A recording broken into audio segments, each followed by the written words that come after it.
Deep in the jungle of central Vietnam lies a forgotten world, silent, sacred, and alive with memory. This is my son's sanctuary, the ancient spiritual heart of the Champa Kingdom, a Hindu civilization that once flourished between the 4th and 13th centuries. Today, moss-covered towers rise like the last echoes of a kingdom that once rivaled Angkor in beauty and devotion. This sacred valley lies in Dui Phu Commune, Dui Xuyen District, Quang Nam Province, about 40 kilometers from Hoi An. Hidden among lush mountains, it remains one of Vietnam's most mystical and unforgettable places. The story of my son begins around the 4th century, when the first Cham kings, inspired by Indian traders and priests, adopted Hinduism. They built the first brick temples here, dedicated to Shiva, the god of creation and destruction. Over the next 9 centuries, my son became their sacred capital, a place where kings were crowned, rituals performed, and the divine met the earth. The Champa Kingdom emerged around the 2nd century CE along Vietnam's central coast. They were sailors, traders, and artists, masters of the sea known for their contacts with India, China, and the Malay world. Influenced by Indian culture, they brought Sanskrit, Hindu deities, and temple architecture to Southeast Asia. By the 9th century, Champa reached its golden age, with my son as its spiritual core. What's fascinating about my son is not just its age, but its genius. Built entirely from red brick without any mortar, the temples have survived over a millennium. Archaeologists still debate how the Cham bonded these bricks so tightly, perhaps using tree resin or natural heat fusion. Every detail had meaning. The towers represented Mount Meru, the mythical home of the gods. The carvings symbolized the cosmic dance of Shiva. Champa stood between 2 great powers, India to the west and China to the north, yet created something entirely its own. From India came faith and philosophy. From China came politics and art. But it was the land, the sea, and the spirit of the Cham that made this culture unique. A fusion of East and South Asia unlike anywhere else.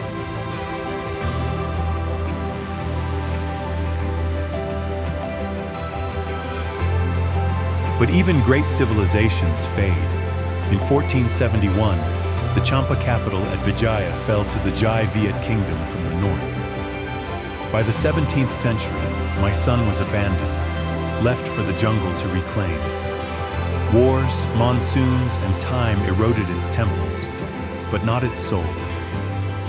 When French archaeologists rediscovered the site in the late 19th century, they called it the Angkor of Vietnam.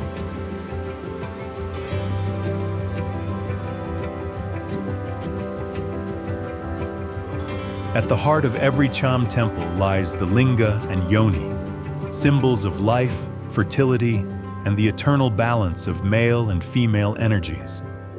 Offerings were made here to ask for harmony between heaven and earth. Even after centuries of silence, this sanctuary still radiates a quiet spirituality that transcends time.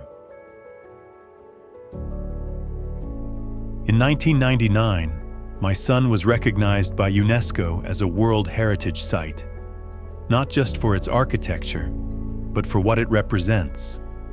A bridge between cultures and a reminder of Vietnam's ancient diversity.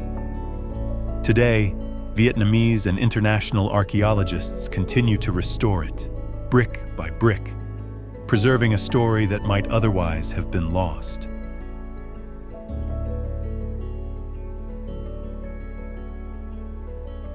Every day, traditional Cham dancers return to my son. Their music echoes the rhythms of an ancient world, drums, flutes, and chants once performed before kings. For them, this is more than performance. It's remembrance. Through these movements, the lost kingdom breathes again.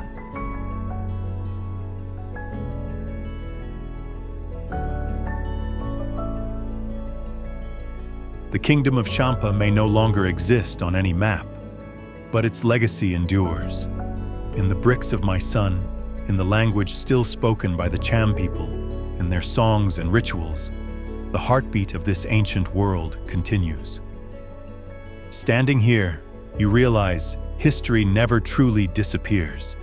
It simply changes form. Today, my son is more than an ancient ruin. It's a bridge between past and present. Visitors from around the world walk the same paths where kings once prayed. Cham artisans still shape clay and weave silk using techniques passed down for centuries.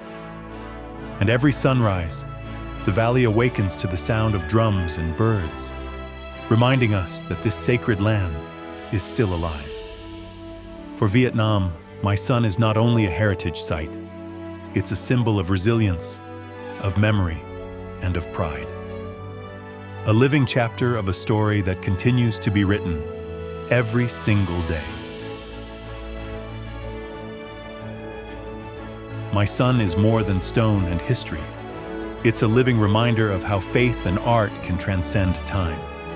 Every tower, every carving, every whisper of wind tells the story of a people who believed that beauty could outlast empires. If you love uncovering stories like this, like, share, and subscribe to Seni World, Stories of Vietnam. Join us as we explore the hidden worlds and living heritage that make Vietnam timeless.